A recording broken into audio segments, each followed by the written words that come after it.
Evet değerli izleyenler, şimdi Muhammed dayım yanındayız. Muhammed dayım anamın iki büyüğü. Muhammed dayımı tanıyalım. Muhammed dayım da Kalkım'da doğdu. Sonra buraya geldiler.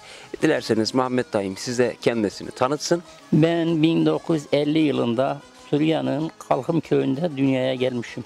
7 yaşına kadar Kalkım'da yaşadım. 7 yaşından sonra babam bu köyü almıştı. Buraya geldik. Burası neresi mesela? Burası Esas Buldum'a bağlı Eylbeyli Gazası'nın Buldum köyü. Şimdiki şu anda Hacı Şakir'in medresi olarak geçiyor, çiftliği olarak geçiyor.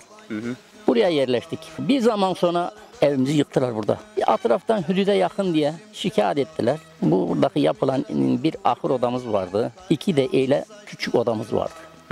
Bu odaları yıktılar. Ahırı yıkmadılar. Odaları yıktılar. Nacar Ali Buldum'dan bize bir ev verdi. Tek bir kanalı bir ev. Tek bir kanalı bir ev. Oraya yerleştik. Birkaç sene orada kaldık. Burada ahırda Hasan abi, Hüsnü abi, Halil abi, Totuş Ahmet vardı. Rahmetli oldular. İbrahim vardı, İbrahim Gülbak. Onlar vardı. Onlar da burada ahırda yatarlardı. Niye? Bekçi mi? Yok burada hem arazi işliler ya. He. Burada yatarlardı, ahırda yatarlardı. Zaten orada bir ev. Kim yatacak orada ki? He, siz de kalabalıktınız. O zaman geldiğinizde kaç kardeştiniz? Yani kimler vardı? Kaç kardeştiniz? Aile kaç fertti? Şimdi biz 12 oğlan kardeşinden ben 5. numarayım. 5. numara. 5 numarayım ben 12'den. Aşağıdan yukarı doğru çıkarsak ben 5 numarayım ya. Hürmet'e de öyle yaşadık. Kimi orada yattı, kimi burada yattı. Böyle bir hayat geçirdik gittik. Ondan sonra babam davar aldı. Ben o zaman 8-9 yaşlarındayım. Önüme davarı kattılar. Davar yayayım. Bir Bekir Hoca vardı. Bekir öğretmen Eylbeyli'den. Beylerbeyi'nde öğretmendi. Adam tabura kadar geldi. Dedi hacem mi dedi. Şu Mustafa'dan Muhammed'i dedi okula alayım. Mustafa'nın yaşı tamam dedi. Muhammed'in yaşı biraz büyük dedi. Ama ben bunu 2. sınıfa alırım. Güzel. Yok oğlum dedi. Davar yayan yok dedi. Davarlı için seni okutmadılar. Okutmadılar. Kaç sene burada davar yaydım. 12 tahminime 13 yaşlarına kadar. Ondan sonra geri bir görüşte Suriye'ye gittim. Kapıda görüş olurdu Çoban Bey'inde. Bayram görüşü mü? Bayram görüşler. Oradan Suriye'ye gittim. Rahmetlik Musa abimin yanında kaldım orada. Orada da. Oradan Musa dayım kaldı. Siz buraya gelirken Musa dayım orada kaldı. Musa abim orada kaldı. Hı. Tek Musa abim kaldı orada. Zaten Musa abim, Hasan abi, Ayşe bacım. Bunlar bir anadandı. Birinci hanımla yani. Birinci hanımdandı. Zaten Ayşe bacım da rahmetli oldu. Öldü yani erken öldü. Musa abinin yanına gittikten sonra da Karasaba'nın kulpundan tuttum. Sabahın çüt sürmeye başladım Kalkım dağlarında. Sene 17 yaşına kadar. Arap-İsrail Savaşı başlamadı. O zaman benim yoklamam geldi orada. Askerlik yoklaması. Askerlik yoklaması geldi. Orada askerliği yapmamak için buraya Türkiye'ye geldim. Sene 1968'de evlendim. Tabii evlenme hikayesi şöyle değerli izleyenler.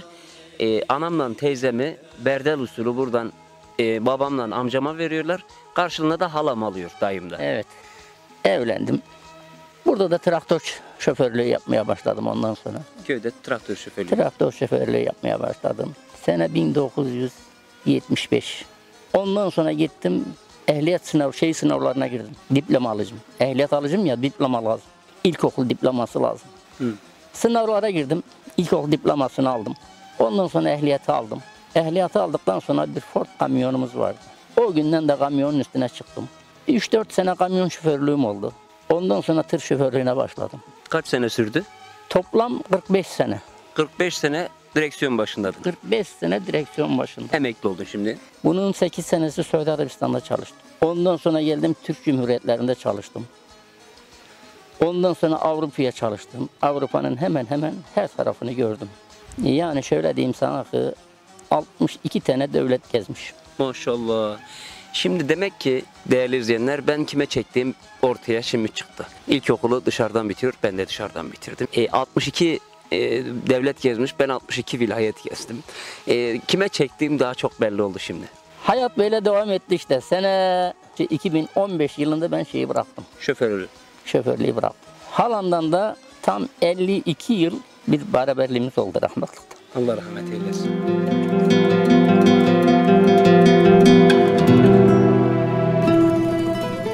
Duyuyorlar mı? Evet. Böyle bir hayat devam etti gitti buradan. Ben Suriye'de kaldığımda, Musa Edebi'nin yanında kaldığımda, tabii 17 yaşına kadar orada kaldım. Aşağı yukarı bir 4 sene 5 sene kaldım orada. Kalkımda tekrar kaldın. Kalkımda he. Ondan sonra bu Evlenmeden önce işte. İsrail Savaşı, Arap-İsrail Savaşı 67 başlayınca ben geldim. Ondan önce oradayım zaten tabii. İşte yolma yolardık. 45 gün vakit yolması sürerdi. 45 gün. 45 gün. Mercimeği bitiririk, arpa başlar. Arpayı bitiririk, buğda başlar. Buğdayı bitiririk, garbiye kalır. İşte ondan sonrası garbiye devam eder. Bir gün bir Fettahne'de yolma yoluk. İdanem'inkini bitirdik, bizimkine geçtik. Senem rahmatlık, İdanem rahmatlık. Hepsi bunu söylediklerime rahmatlık oldu. Allah rahmet eylesin. Elif bacım, Karadayı'nın kızı, Emobi'nin kızı. Fıdda, o da rahmetli. Hepsi rahmetli. Hepsi rahmetli oldu. Kara Mustafa'nın kızı Avaş. Yani birkaç kişi. Bir de Suriye'den bir tane adam geldi. Uzun boylu bir adam. Türkiye'den Suriye. Yolmaya gelmiş. Bize geldi. Bizim yanımızda kalıyor. Şeyi bitirdik. O yolun şarkına geçtik. Haraba var ya. Evet. O harabeye geçtik. Harabayı da bir tiken basmış. Sarıgül tikeni. Orada daban boz yeri biraz şeyle. Şeyi çekilsin çıkmış. Ya dedi Musa dedi bu tikenler dedi adamın burnuna batıyor dedi ya. Tabii bu arada öğlen yemeği oldu. İftar geldi. Sabah iftarı. İftar gelince iftar yedikten sonra bu şeyler tuvalete diye ayrıldı. Taşların içine. Oradan öte kayboldu. Gelmedi. Gitti. Ben de orada bir şey düzdürdüm. İşte. O zaman çocuğum işte ya. 10 yaşlarında filanım. 10-11 yaşlarında. Dedim yol aslında karabanın kıyını, içersin de kara tulun suyunu, bilmezsin de tikenlerin huyunu, eline batıyor da burnuna oluyor bir adam dedim. Kara tulun suyunu sen de içtin, iftarı yedin yola düştün. Tikenler burnuna batıyor, ona mı şiştin, eline batıyor da kafana. Kafagan oluyor dedin. Rahmatlık.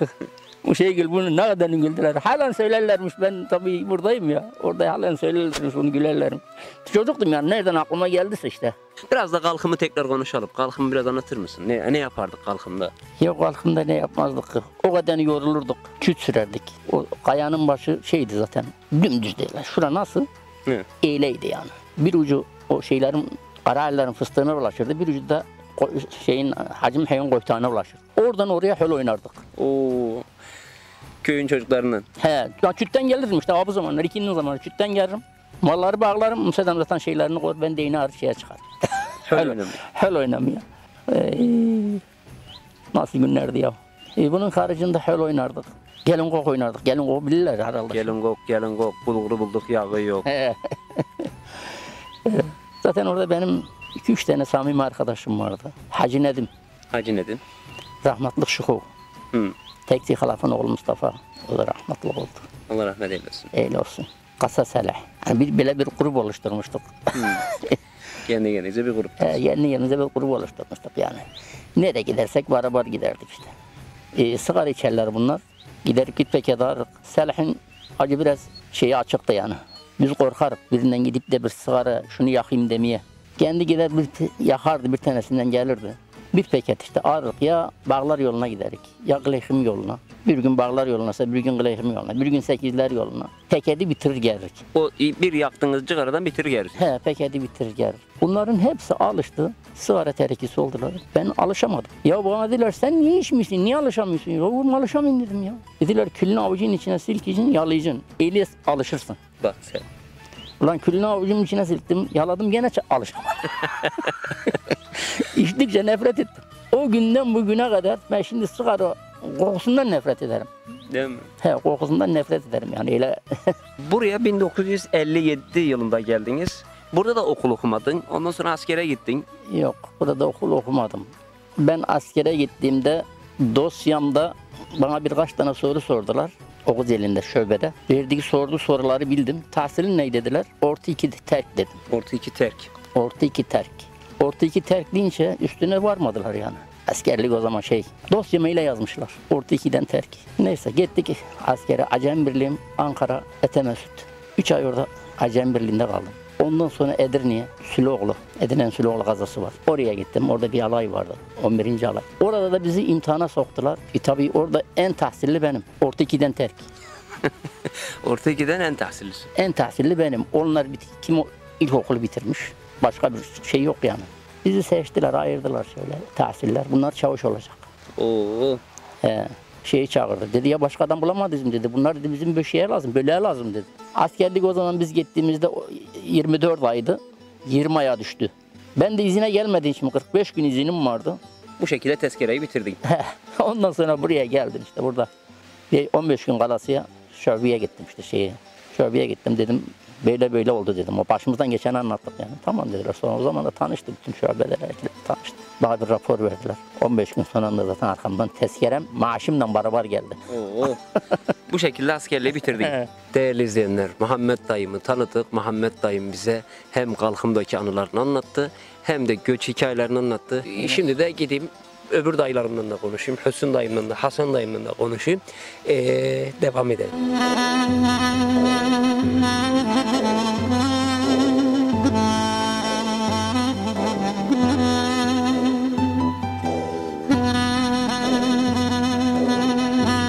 12 tane dayım var, 7 tane de teyze. Yani 7 tane de kızı olmuş Hacı Şakir'in. Maşallah 200'e yakında torun var. 200'den de fazla belki de. En son saydığımızda 175'ti. 200'den fazla da şimdi torun var. Biraz dedemi konuşacak. Dedem nasıl bir insandı? Şimdi 3 tane hanım almış, biri vefat etmiş. Sonradan bir tane daha almış, sonra bir tane daha almış. 2 tane hanım yanında kalmış. Biraz Hacı Şakir'i konuşalım. Hacı Şakir kimdi? Hacı Şakir hazır cevaplığıyla meşhurdu. Hacı Şakir cömertliğiyle meşhurdu. Hayırseverdi. Evet. Çok mahsulünün kazancının 1/10'ını ayırdır. Mümkün yok. Her ne mahsulü varsa 1/10'ını ayırdır. Bunu fakirlere dağılırdı işte. Fakirlere. Evet. Evet. Bu 1904 doğumlu o. 1904 doğumlu. He. Bir gün kaymakam gelmiş, odanın önünde oturuyormuş. Demiş 2 tane hanımın yanında. O hikayeyi duydun mu? Kaymakam demiş, Hacı mi yağmur, sel, tufan gelse, hanımları götürse hangisini kurtarın? Büyük avrat yüzgeç biliyor demiş. Aynen öyle. Yani küçük avradı kurtarırım demiyor, büyüğü de yüceltiyor. Kaymakamın da babasından anası beraber. Analığı da beraber. Onun 2 hanımı var Onun babasının. 2 hanımı var. Kaymakamın. Buraya geldiler. Burada işte dedi ya Hacı emmi şimdi dedi avratlar şöyle geçse. Hangisini orada? Dedi büyük avrat yüzgeç biliyor. Kurtarırım değil mi küçüğü ama büyüğü de yüceltiyor.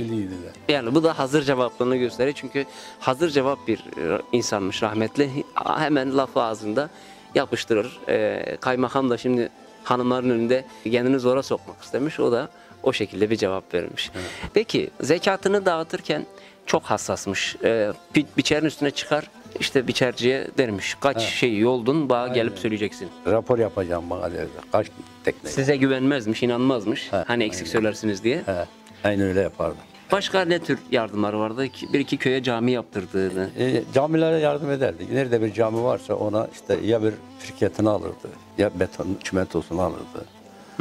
Yani illa bir şeyini alırdı onu. Maşallah. Bir katlı yapardı. Yani Suriye'den gelmiş, Kalkım'dan gelmiş ama Kalkım'dan burada geldi. insanlara da faydalı olmuş. Yöre halkı da sevmiş. Evet. Senin kaç tane çocuk var? Neler yapıyorsun? Köyde biraz da onları konuşak dayı. Çiftçilikten uğraşıyorum. Ya bilmiyorum bak işte. Kaç dönüm arazi var? İşte fıstık Yani ağaç. 150 tane bir arazi var elimde. Bunların işte 400-500 ağaç fıstık var. Geri kalan da arazi olarak kullanıyorum. İşte zeytin var bir ağaç. Evet. Köy işi. Senin de maşallah çocuk çok, torun çok. 10 tane. Biraz Kalkım'ı konuşalım. Sen şimdi Kalkım'da doğdun. Senin Kalkım'da çok anıların var. Var. Hadi biraz Kalkım'da anılarından konuşalım. Çocukluk anılarımız çok. Çok yaramaz bir çocukmuşsun çocukken. Aynen öyle. Şu Halebe, dedem seni bir Halebe götürmüş. Bir hikayen var. Bir günde 4 tane adamın başını yarmışsın. Her onu bir anlatsana. Bak ben çocuktum bak. Şöyle herhalde 7-8 yaşındaydım. He. Kalkımdan kalktım. Ayaşı'ya geldim. Babam buradan buğday çekerdi. Halebe köyden. He. Buradan bindik gittik. Ayaşı'dan bindik gittik Halebe. Kaldık 5-20 gün kaldık. Otelde kaldık. Otelde. Ben orada kaldım. Babul Faraş'ta. Ha. Gelin ondan dedi babam bir şey rast geldi. O da şeyde Baptın Hamo diye birine rast geldi. Kaç yaşlarındaydın bu arada? 7-8 yaşlarında bir şeydim işte. He. 8-9 yaşında. Dedi Hamo asabir emanet vereceğim. Hacı bunu dedi. Kadir'in kamına bindik köye yolla. Şoför Kadir'in. Ha tamam dedi o da. Hacı biraz dedi dikkat et dedi. Bu çapkın ha dedi. Dedi yok ya dedi. Bu akıllı adama benziyor falan dedi adam. Neyse getirdi adam beni evine. Baba geldik evine götürdü. Yemek yedirdi falan. Vakit şöyle işte. Tutumuz kalkacak. Zaman dedi yer seni Kadir'e teslim edeyim abi dedi. Girdik gittik geldik Kadir'e dedik abi o adam sana teslim dedi. Peki ya dedi başımda yer var dedi. Hüsnü'nün dedi. Kadir. Ne? Dedi yalnız mıhiyat olacak bu biraz bu tarafa gider kayıp olur mu? Yeri baba yeri dedi. Sen ben kaybederken kayıp olur mu? Bu dedi. Toğ sen bunu bilmen dedi. Bunu bilmem dedi. Bilmeyeyim dedi ben sana teslim edeyim dedi. He. Tamam dedi. Aldık geldik. Geldik o Mahalle Mustafa Gelin kapısında indik. Orada durdu. Ben indim ki orada bir gelin çıkıyor. Gelin başı yıkıyorlar. He. İkindi zamanı. İkindi zamanı. Ecanlar, çocuklar benim arkadaşlar yabanda duruyor. Kimse içeriye koymuyorlar. Lan bu indim lan niye içeride kim koymuş lan? Dediler ya neredesin sen niye? Dediler ya yeni bir ev geldi köye. Lan bir çocukluğu var arkadaş bizi dediler yere yurda sığdırmıyor. Bizi hiçbir yere koymuyor bizi bu dediler. He. Dövüyor bizi. 20 günden beri de yoksun. He. Geldim çocuklar arkamdan. Geldik şimdi kapıya. Kendi kapıyı bastı beni görünce içeriden. Kapıyı bastı arkasına gittim. Baktı ki ben kendimden zor geldim. Sen gel de öbürler gelmesin dedi. He. Öbürler niye gelmiyor lan babayı dedi falan dedim. Neyse gelin lan içeri dedim. İçeri bunlar geçti. Böyle baktı gözü kesmedi ben herhalde ki. He. Seslenemedi. Neyse orada bir seki var oraya çıktık. Fettah var mı? Deve Fettah. Deve Fettah. Ama o bana şikayet etti. Dedi böyle bir tane çocuk geldi işte bizi şeyler koymuyor falan. Dedi Fettah aşağı indi yukarı çıkıyor. Fettah yavaş yavaş şu seni öldüreyim dedi. Sen dedi bunu sen getirdin dedi. Bana ya. Bunu sen getirdin dedi. Evet. Fettah kaçtı kendi de kaçtı geldi. Fettah'ın arkasından. Fettah'ın arkasından kaçtı geldi. Merdivandan çıkıyorlar. Gene de çıkıyor böyle bir iki merdivanda geldi çık. Ben buna bir tane taktım. Merdivandan aşağı düştü. Ağır burun pers oldu. Kanadı böyle her tarafım kan içinde. Ben oradan duvardan dama çıktım. Gene ben şey dedim gitmeyeyim. Gitmeyin. Düğüne şey dedim. Ulan bir gari geldi. Anasıymış. Ama oduruyor. İlla diye oğlumun kanını akıtırım bu evde. Öyle değil. Ya. Şimdi ben dediler şeyin oğlu. Kim bu dedi. Daha yeni gelmişler bilmiyorlar. Dediler Cekir'in oğlu Cekir'in. Cekir'in oğlu mu dedi ha. Genelde Arap ya. Malişi İbn Halek dedi. Dayın oğlumuş. Cekir benim kardeşim tamam dedi. Cekir benim kardeşim dedi. Anası. Fatma. Neyse orada durup karnım böyle dedi ki şıklı zaman vardı ya. Tüh dedi 20 gündür yok 5-10 gündür yok dedi. Ortalık dumduruldu. Bak gel şu çocuğun haline bak dedi. Şıklı Zemo diyen bunu. He. Dedi ki onun da başına bir taş bıraktım ya o yukarıda. He. Şıklı zamanın başına bir taş bıraktım. O iyi dedi o da oturdu oraya. Suç oldu 2. Suç oldu 2 daha yeni geldin köye. Yallah kaçtım. Ta nereye gittim köyün şarkında. O Kirta Hasan'ın evini yanına ta oraya oturdu. Cesimgil'in. Ha. O şey geldi. Bir oğlu vardı onda da üstünde. Kirta Hasan. Onu çok döver Meryem. Baktım ben elime düştün değil mi dedi. Lan oğlum git ya dedim falan. Ha, elime düştün de anasından korkuyorum. Cemile çok arsız. Korkuyum belli işim o da. Neyse dedi yok ben seni döveceğim. O sen beni dövme ama git başımdan. Ben zaten yeter kadar suçluyum. Dikeldi. Ben de oturayım böyle. Ha böyle oturmuşum yerde. Depikten bunun ağzının üstünde bir tane döşüne vurup onu yıktım yani. Kalktım bir tane aldım. Anası da damdaymış. Bir ana diye bağırınca o damdan kendi yanına aşağı attı kadın. Damdan aşağı at seni dövmek için. He, çok arsız bir adam. Ben de dövmek damdan kendi yanına aşağı ben kaçtım. Bir dar yer vardı o Mamuligil'den şeyin arasında. İsim havadan. Oradan geçtim kendi arkamdan geri. Kayınbabası çıktı. Kadir Ali rahmatlık. Baktı ki bana bu Ali. Ey kızım ey dedi. Hüsnü'ne mi tay oldun dedi. He. Adam Hüsnü'ne tay olur mu dedi. Şuradan geçen günde dedi uşaklara söver, sayar, bizi laşlar dedi. Severik dedi yani seslenmedik. Hüsnü'ne mi tay oldun? Kayınbabasından kavga etmeye başladı. He. Suç oldu 3. İleriye gittik. Daha gelip peşimden. Safiye vardı Haliş'in anası. Haliş'in anası. Uçuyor ama baba, dede falan diye gidiyor Cemile. O dedi ki ayıp Cemile ayıp dedi. Sen de onun çocukla dövüşüyorsun dedi. Babasının dedesini ne katıyorsun falan dedi. Ah onunla birbirine girdiler. Orada. Ben kaçtım. O hüyün şeyinden dolandım geldim. Bizim o şeyde bir cürüm vardı karma yerinde. Babam ata yem vardı orada atın. He. Tavlası da orada. Oraya cürün içine girdim yattım. Orada uyumuşum. Yorgunum çünkü. Rahmatlık Zebel neden demiş ki az da demiş. Üstü şu şeyin içine girdi. Dedeme değil. Ha dedene orada yattı demiş çıkmadı demiş. Uyur korkar demiş. Hala da suçlu demiş falan. Emim geldi elimden tuttu şöyle elimden tuttu korktum ben. Bismillah oğlum ben korkma dedi. Benim dedi. Ne var hayır inşallah niye yatayım burada hiç dedim uyumuşum dedim. Yok sende bir şey var hele kalk dedi. Elimden tuttu getirdi. O örtme vardı bizim her şeyde ya. He. Oradan gidip rahmetli çağırdı abime. Musa dedi. Ne yemme dedi. Dedi ya dedi Hüsnü dedi cürün içinde yatmış uyumuştu. Herhalde bir aldım suçu var. getirdim yani dedi. Herhalde suçlu mu dedi. Gelsin dedi. O da kaç tane suç dedi. Daha gelmeden de kaç tane şikayetçi geldi dedi. Daha eve gelmemişsin sen tam bu arada. Yok. Halep'ten geldin daha eve Daha gelmedin. eve gelmedi. Dedi o zaman ayıp. Rahmetli. Rahmetli ayıp Muhammed Emre'la ayıp. Ne dedi. Dedi böyle. Ne etmiş ki ya dedi. Dedi ya yok şu yeni gelen evin dedi çocuğunu vurmuş dedi. Çocuğun üst baş kan bütün ağız burun pers olmuş dedi falan. Ayıp kalktı o zaman. Kalktı geldi elimden tuttu. Gel lan seni öpeyim dedi. Ulan o tuvaleti dedi ben dövecektim dedi. Çünkü düşakları öyle katı davar sürüsü gibi kovalıydı dedi. Evet. O ituatı ben tahammül edemiyorum dedi. Ben de dedim ki Hüsnü gelse onu belki dersini verir belki diyeyim dedi. Demek vermiş mi dedi. Gel lan dedi seni öpeyim dedi. Abeli ol lan dedi bana. Döv, Dövülme dedi. dövülmedi. Döv gel, şeyin bende dedi. Dövüp gelmeyen ben de döverim seni. Kalkımı kaç yıldır gitmiyorsun? Nasıl gözünde bir kalkım nasıl canlanıyor? Özledin mi? Tabii ki özlersin. Doğduğu yer derler hani gelin geldiği yeri çocuk doğduğu yeri bilir derler ya. He. Ben de aynen kalkım benim gözümde Paris. Gözünde Paris. Aynen benim gözümde kalkım. Kaç sene oldu gitmeyin? Son gitmeyeli 10 sene oldu. 10 Ondan sene. evvel şu bayram şeyinde gittiğimde de 40 küsür sene olmuştu. 44 sene olmuştu 44 gitmedi. sene gitmedik. Gitmedim 44 Bayram görüşüne 2 günlüğüne gittin Bayram geldin. gezisine gittiğinde geldim. Gittim Beraber ama- gitmiştik. He, gittim ama hiç arkadaşlarım birini tanımıyorum. O senin 10 sene dediğine tam şu an 15 sene oldu.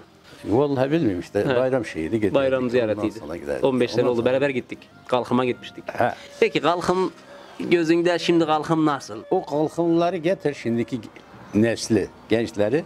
O kalkımın dağını, taşını, şeyini benim kadar bilmez. Saysak biraz nereleri var mesela kalkımın? Ya ondan sonra bak bu sefer gittim. Ya Aslandaş var, Bilbil Deresi, bu tarafta Halep yolu, Karaceveren, Koyta. Koyta, Sandı yolu işte çok Şavı yani yolu. şeydi. Ha, o Fettah'ın harabasının yanında çok bağ bekledim. Korka beklerdim o da. Fettah'ın harabası Tekin değildirler. Tekin değil, Şeytan evet. var, cin var. bilmem Cin ne var diye bizi korkuturlardı. Bizim çocukluğumuz oradan korkuyla geçti. Ha, Sen orada bağ beklerdin. Ben orada bağ bekledim. Geceleri. Ha, gece biraz şey olana kadar bağ beklerim ben orada. İyi gitmişsin de dayı. Hiç maşallah Olmazsa korkmazmışsın. o çocuk orada 8-9 yaşında çocuk. Şimdi sen gitsen o kalkımı nasıl görürsün? Gitsen o gittiğin yerler, o Ya doğduğun zaten büyüdüğün bayramda yerlere gittiğimde tanımadım kalkamı ben. tanımadın. Tanımadım. Her temden değişmiş. Köyün içi değişmiş tabii. Köy büyümüş, kimi yıkılmış, öteye yapılmış, kimi bilmem ne. Köy değişmiş yani. Ne? Yani tanıyamadım yani ne dese kalkamı. Kayaya çıktık, o kaya var ya. He. Kayaya çıktık. Lan dedim bunlar da burada şeyler. Ne var dediler burada. Lan dedim bak beşik kağı var, kazan kağı var. Kazangak var. Atavos oturağı var. Taş dedim ben hepsi birbirine baktı. Biz bilmik bunlar dediler ya. Ya. Lan gelin dedim göstereyim size. Ha beşik kağı. Ha kazan kağı. Baklacı oraya ev yapmış. He. Dediler he bunları biz de evvelden biliydik de. Şey nerede dediler o senin dediğin o Oturak. başı. Ağacık dedim az ileriye gittik. Taş böyle ikiye bölünmüş. Aynen o tam o araba koltuğu gibi, evet. Ha burada dedim küfte yoğurduk çocukluk körpeye yağdık falan. Yani benim bildiğimi gençler bilmiyorlar şimdi. Bilmiyorlar evet. Benim nasıl hafızama yerleşmiş bu şeyler. İşte öyle. Ben de şimdi bana diyorlar ki Adilşan hiç kalkımı unutmuşsun, hiç kalkımı kültürünü unutmuşsun, doğduğun, büyüdüğün yerleri, köklerini unutmuşsun. Ya bir insan köklerini unutur mu? Ben şimdi kalkıma gitsem, hangi taşını kaldırsam benim altında anılarım var, benim orada bir geçmişim var. Asla unutmam. Yani şimdiki nesil dayımın dediği gibi bilmez ama kalkımda bilmediğim köşesi, sokağı, taşı yoktur. Yani her yerini bilirdim. Peki dayı. Evet. Yüreğine sağlık, diline sağlık. Seninki de Güzel bir sağ ol. sohbet oldu. Seyircilerimiz izledi. Bizi bildiler, dayılarımı bildiler, Hacı Zekir'i bildiler. Benim buralara varmama vesile olan dayılarımı tanıdılar. Peki, değerli izleyenler, şimdi diğer akrabalara sıla-i rahim yapalım. Diğer dayılarımı, teyzelerimi görmeye çalışacağız. Programımız bu şekilde devam ediyor.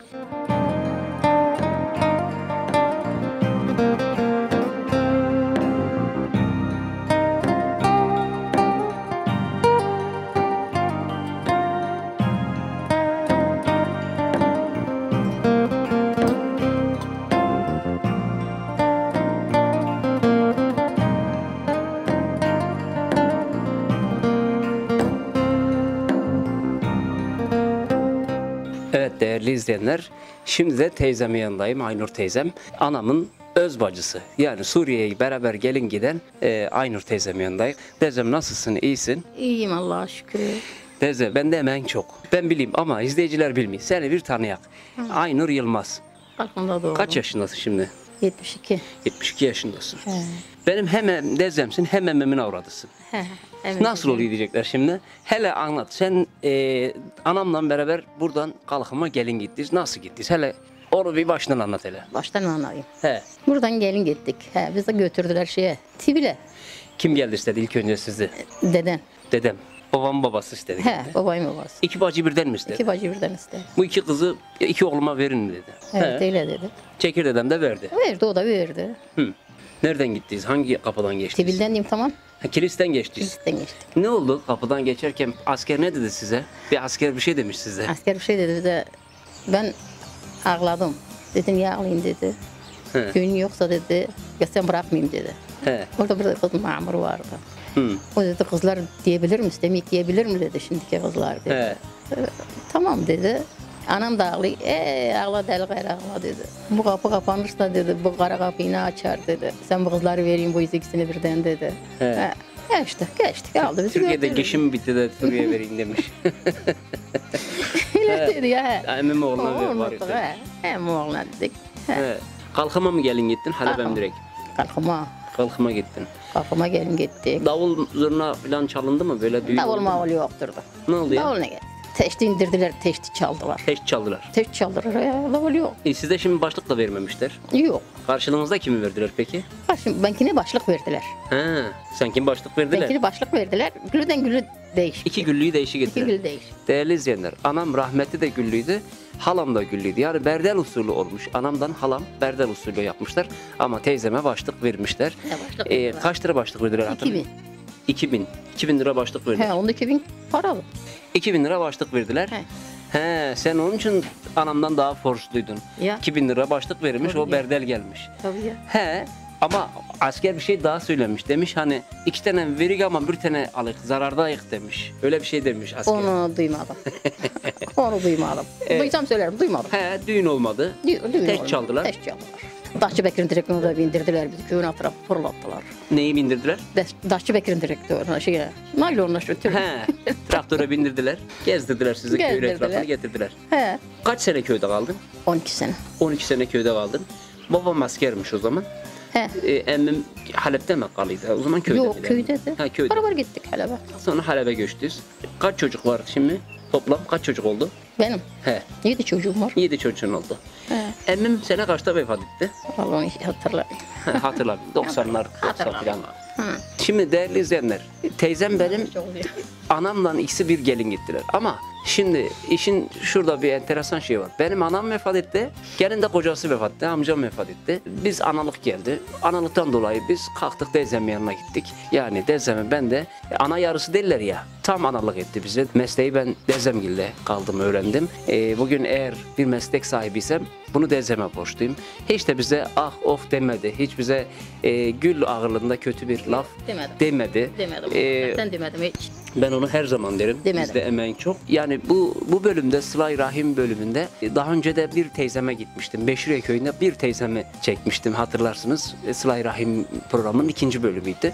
Şimdiki bölümde de Aynur teyzemi çekmek istedim ve dayılarımı çekmek istedim. Çünkü ben hem teyzeme ve hem dayılarıma çok şey borçluyum. Yani Adil Şan bugün sizlere buradan seslenebiliyorsa bunu dayılarına borçludur, bunu teyzesine borçludur. Çünkü onların bende emekleri var. O yüzden teyzem Allah senden razı olsun. Hiç seni Sağ ol. argıdı Sağ incitmesin. ol, teşekkür ederim. Bizde emeğin çok. Ben bunu her zaman söylerim. Helal olsun.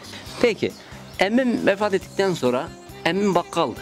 Bakkal dükkanı vardı. He, Ondan sonra sen bu düveni sen işlettin. Ben işlettim, ben oturdum. Sanki senin o düven maşallah bir bereket saçardı. 5-6 dükkan arasında en iyi satış biz yapardık. En iyi satış biz yapardık ya. Niye? Bunu sebebi biliyor musun? Ne? Yetimhanaydı senin çünkü ev. He. Yetimhanaydı. Biz 2 kardeş gelindeydik. Sonradan 3.'ümüz de geldi. Hasan'ımız da geldi. 3 kardeş biz gelindeydik. Nenem gelindeydi. O zaman Halep'te pek akrabalarımızın evi yoktu. Köyden Halep'e gelen herkes teyzem yanına gelirdi. Nenem sendeydi. Hakkım şaklar da geldi. Tamam gün boyun oradalardı. Teyzem yanı Ömer yetimhanaydı. uşakları gelirdi. Hepsi yetimdi yani. Yani 2 göz odamız vardı. Kışın günü yatacak yerimiz olmazdı. Böyle yatakları yan yana sererdik. Böyle bir odada 11 kişi falan kalırdık. Kışın günü tek oda, sobalı oda. Ama o sıcak oda, o inanın benim en güzel günlerim o evde geçti. O teyzemin yanında geçti. Ben bunu her zaman söylerim. Daha önceki programlarda da söyledim. Benim en güzel günlerim Höllük'te geçti. Höllük'te teyzemgil vardı çünkü. Teyzemgil'de kaldım. Yani bereketti. Sanki böyle bir Allah bir şey der, Allah bir keser sofra mi? kurardın. He. Bir sofraya bakarsın ki misafir hiç eksik olmazdı. Yok, misafirim eksik olmaz. Yetimler hep etrafındaydı. Hep yetim etrafımdadı. Hatta Fahriye abla gelin olduğu sevindik bir eksik oluyor. Fahriye abla bütün çocukları bizde büyüdü. Bizde büyüdü ya, benim yanımda büyüdü ya. Bütün hepsi sende Hepsi büyüdü. benim yanımda büyüdü. Sevindik bir eksik oldu ya. 4-5 Dört tane birden beraber geldi. Hepsi geldi. bizde büyüdüler. He. Ha, onlar da şimdi ev verdik. Onlar da Elhamdülillah. çocukları oldu. Fahriye abla torun sahibi oldu. Sen Elhamdülillah. torununun çocukları oldu maşallah. Ya tabii ya. Zorluk çektin, çok zorluklar çektin. zorluk Bunlara çektim. biz birebir şahidik. Amcam vefat etti. Ondan sonra Fikret abi askere gönderdik. He. Biraz anlat hele orada ne zorluklar çektin, neler çektin. Çok zorluk çektim canım, işte tektim, yalnızdım. He, Çarşısına ben giderim, düğenmeli çalıştırırım. he. Köyde takılmış olur, ben giderler. Hele şu şeyi anlatsana. Bir gün işten kaçmıştım. He. Şeyin Hüsnoğlu Mehmet'in yanında çalışırım. İşten kaçtım. Fetih beni nasıl şikayet etti? Sen her onu anlat. Hele izleyenler senden duysun. He. Pazardan geleyim. He, Fatih dedi, ana dedi, Adil bu işten kaçtı dedi. he. Nerede dedim. İlkin evde misin? Hı. Damda biz izler misin? Biz Ben görmeyiz. damda sizi bekliyordum evet. He. Kaçıp gitsene. Yok. İşten kaçtım evde damın başında Dezengil'in pazardan gelmesini bekledim ki gelsin de ya kulağımdan çeksin götürsün ya da kaçayım. Kaç saklan. Geldik, indik içeri girdik, bu da alvanları açmış. Elvanlar da bir çık komşuydu. He, oradan kaçmış. Alvan da bunu görmüş. Baktım Alvan kapıyı çaldı. Dedi, şu oğlan dedi bizden. Dedi, Bismillahirrahmanirrahim. Bu oğlan benden beraber Pazardan geldi. Fatih geldi. senden gelen. Senden Fatih pazardan geliyor He. ama ikimiz de Galatasaray He. tişörtü giymişik. Güzel. Dayım bize Edirne'den göndermiş He. Galatasaray. İşte ben el gittim buradan. He, 2 tane şey getirmiş. Fetih'ten biz Galatasaray tişörtü giymiştik. Pazardan gelirken Fetih de aynısını giymiş. Ben de aynısını giydim. Ben Elvangil'in havşına atladım. Sen aynı bir haşına atladın. Diyeyim Alvan'a, bu oğlan benden var mı? Yok diye bu oğlan atladı. Hı. Sonra kim söyledi? Kızların biri söyledi. Emine abla. Evet. Dedi Adil dedi. Sizi bekliyor dedi. Damla. Damlanı açtı dedi. Kaçtı. Direkt Fetih dedi, ben bilirim gel dedi. Nerede olduğunu ben bileyim. Ben bildim gel dedi. Nerede dedim, sen gel dedi. Gittim arkasından. Adil dedi, gel hele gel dedi. Dışarı çağırdı beni. Dışarı çağırdı Adil'i. Ben de o şeyde duruyorum. Adil gelir gelmez Adil'in kulağından tut. Kulağımdan tuttu değerli izleyenler. Ağlaya ağlaya boynumun köküne vura vura beni götürdü. Hüsnü oğlu Mehmet'e götürdü. Eti senin gemiyi benim dedi. Dövün mü? Ne sen et dedi. Burada işten kaçarsa dedi. Eti senin gemiyi benim dedi. İyi ki o eti senin gemiyi benim demiş. O oldu ben bir daha işten kaçmadım. Ondan geri kaçmadım. He. Ondan geri kaçmadım. Ama iyi bir usta oldum. İyi bir meslek sahibi oldum. Tabii ya.